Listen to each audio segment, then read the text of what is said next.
Hello everyone, this is Prince Raj. Welcome back to our YouTube channel Vishwas education. तो आज हम आपको यहाँ पे बताने वाले हैं 5 मोस्ट इम्पोर्टेंट चैप्टर मैथमेटिक्स के, जो भी बच्चे बिहार बोर्ड से इस बार क्लास 10th का एग्जामिनेशन देने वाले हैं, मतलब 2026 में, उन बच्चों के लिए वीडियो बहुत ही ज़्यादा महत्वपूर्ण होने वाला है। और हम इन वीडियो में आपको 5 ऐसे चैप्टर्स के नाम बताएंगे जो चैप्टर अपने आप में बहुत ही ज़्यादा इम्पोर्टेंट है और बहुत ही ज़्यादा वेटेज वाइज चैप्टर है। तो इसी 5 चैप्टर से मैक्सिमम क्वेश्चंस बनते हैं और मैक्सिमम क्वेश्चंस पूछे जाते हैं। तो इसके लिए आपको होना ये चाहिए कि आपको स्मार्ट वर्क करना पड़ेगा। स्मार्ट वर्क कहने का मतलब ये कि जो आप घिसी पिटी पुरानी तरीके से आप जो पढ़ाई कर रहे थे उसको आपको छोड़ करके एक नए तरीके पे शिफ्ट होना पड़ेगा। क्योंकि अभी आपका यानी कि दिसंबर चल रहा है। दिसंबर कहने का मतलब 17 फरवरी से आपका पेपर होने वाला है। तो उसके लिए आपको कितने भी आप रिवीजन कर लेंगे, कितना भी कुछ कर लेंगे, इतने कम समय में आप अच्छे स्कोर नहीं कर पाएंगे। तो उसके लिए है कि आपको स्मार्ट वर्क करना पड़ेगा। जब आप स्मार्ट वर्क करेंगे तो आप एक अच्छे मार्क्स स्कोर कर पाएंगे। तो उसके लिए आपको इन 5 चैप्टर के सारे कॉन्सेप्ट, सारे थ्योरीज, सारे के सारे फार्मूला को आपको अच्छे से कवर करने होंगे। उसके बाद ही आप एक अच्छे स्कोर कर पाएंगे।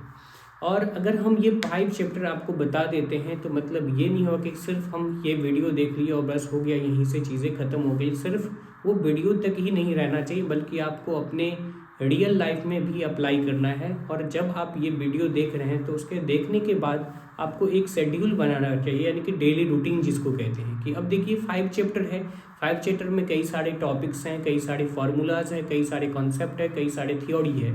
तो इन सबको क्या करना है, आपको एक एक करके अच्छे से रिवीजन करना है। और अगर आप चाहते हैं कि इतने कम समय में हमें अच्छे स्कोर करना होगा, तो जो बातें मैंने बताया कि फार्मूला, कॉन्सेप्ट, थियोरी, इन सबको आपको अच्छे से कवर करना होगा। और कवर जब आप कर लेते हैं तो आप जब एग्ज़ाम हॉल में जाएंगे तो यहीं से मैक्सिमम क्वेश्चंस आपको वहाँ पे मिलेगा। तो हम दिखाते हैं आपको कि वो 5 चैप्टर कौन सा है। हम रिवील करते हैं उन 5 चैप्टर्स को। देख सकते हैं कि यहाँ पे ये 5 चैप्टर है, जिसमें हम आपको ये 2 चर वाले रैखिक समीकरण आपको हम फ्री ऑफ कॉस्ट दे रहे हैं। कि मतलब इसकी ये जो है ना, ये फ्री में मिला, मतलब कि एक चैप्टर। अब देखिए त्रिकोणमिति की अगर हम बात करें तो त्रिकोणमिति से मैक्सिमम क्वेश्चन पूछे जाते हैं बिहार बोर्ड की क्लास 10th में। ठीक है, बहुत सारे क्वेश्चंस रहते हैं। इसी के अंदर आ जाता है हाइट एंड डिस्टेंस भी आ जाता है। इसमें आपको रेशियो एंड प्रोपोर्शन का मिलेगा। उसके बाद हो गया कम्प्लीमेंट्री एंगल का मिलेगा, पूरक पूरक कोण का मिलेगा क्वेश्चंस। फिर आपको आइडेंटिटीज वाला मिलेगा।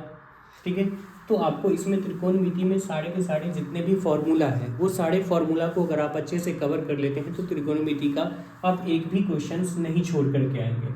फिर हम बात करते हैं त्रिभुज। तो देखिए त्रिभुज में जो है आपको इसमें थ्योरीज है, मतलब कि कॉन्सेप्ट वाले हैं। इसमें आपको थ्योरम मिलेंगे। जिस थ्योरम में से अगर हम बात करें, बहुत ज़्यादा फेमस 2 थ्योरम्स है। जैसे कि अगर हम बात करते हैं थेल्स थ्योरम और दूसरा है पैथागोरस थ्योरम। तो मतलब उन थेल्स थ्योरम या फिर पैथागोरस थ्योरम में से, दोनों में से कोई किसी बार थेल्स पूछ लेता है तो किसी बार पैथागोरस पूछ लेता है। तो आपको उसको कवर करना पड़ेगा। फिर अगर हम बात करते हैं निर्देशांक ज्यामिति की, तो निर्देशांक ज्यामिति जिसको हम लोग कोऑर्डिनेट ज्योमेट्री कहते हैं, तो इस चैप्टर्स के आपके जैसे दूरी का फॉर्मूला आपको याद रखना है। दूरी निकालने के लिए बोल देगा, यानी कि 2 बिंदु के बीच में जो मध्य बिंदु होगा वो निकालने के लिए बोल देगा। या फिर एक त्रिभुज दे दिया, उस त्रिभुज का सारे आपको कोऑर्डिनेट दे देंगे, उसके एरिया पूछ देंगे। तो ये सब चीज़ें आपको आना चाहिए, मतलब कि सारे फॉर्मूला आपको याद रखना होगा। ठीक है, फिर हम आ जाते हैं द्विघातीय समीकरण। अब देखिए द्विघातीय समीकरण जैसे आपको दे देगा, वहाँ पे कई सारे समीकरण, और समीकरण में से आपको चुनने को बोलेगा कि द्विघातीय समीकरण कौन सा है। फिर आपको द्विघातीय समीकरण में से आपको मूलक पूछ देगा, मतलब उसका रूट पूछ देगा कि ये वास्तविक है या फिर अवास्तविक है, या फिर समान है या असमान है। ये सब सारी चीज़ें आपको पूछेगा। इक्वल या अनइक्वल पूछ सकता है। ठीक है, फिर उसमें आपको एज वाला क्वेश्चंस भी देखने को मिल सकता है वहाँ पे। ठीक है, जिसमें इतना एज है, ये इतने बड़े हैं, एज वाला क्वेश्चन वहाँ से आपको मिलेगा।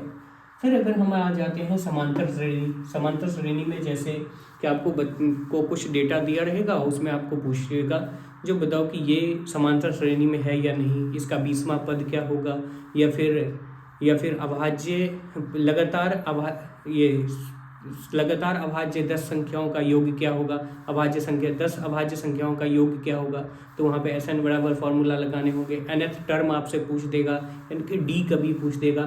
तो ये सब सारे क्वेश्चंस बनते हैं इस चैप्टर से।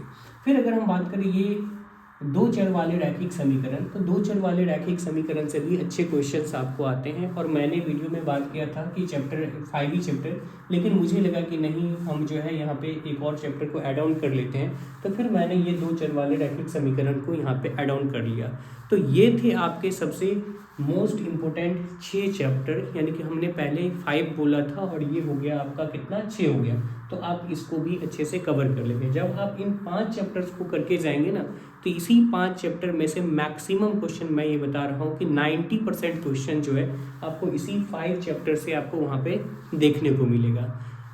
ठीक है, तो ये कहते हैं ना कि मतलब कि अगर आपको अच्छे नंबर्स लाना है, तो उस पर मैं एक शायरी मुझे याद आ रहा है, तो कहते हैं ना कि अच्छे नंबर लाने के लिए बातों से नहीं रातों से लड़ना पड़ता है। अच्छे नंबर लाने के लिए बातों से नहीं रातों से लड़ना पड़ता है। जैसे कि आपके दोस्त होंगे जो आपको क्लास में कभी टेस्ट में अगर आपसे अच्छा नंबर आ जाता है तो वो आपको चिढ़ाते होंगे, तो हमें उससे लड़ना नहीं है, बल्कि हमें अपने आप को बेहतर बनाने के लिए, हमारे अपने आप को, अगर हम चाहते हैं कि हम अपने आप को बेहतर करें, अच्छा बनाएं, तो उस अच्छा बनाने के लिए आपको उनके जो कहे गए जो बात हैं उस बात से हमें नहीं लड़ना है, बल्कि हमें रात से लड़कर, यानी कि रात भर हमें जग करके उसके लिए हमें लड़ाई लड़ना है। तो हमें रातों से लड़ना पड़ेगा ताकि हम अच्छे स्कोर कर पाएंगे। जब आप चैप्टर से रात भर जग करके सारे चैप्टर्स को अच्छे से कवर करेंगे तो फिर आप एक अच्छे नंबर ला पाएंगे। ठीक है, तो हम यहाँ पे इस वीडियो को यहीं पे समाप्त करते हैं और हम आशा करते हैं कि आपको ये वीडियो बहुत अच्छा लगा होगा। चलिए ठीक है, जय हिंद, फिर मिलते हैं एक नए वीडियो।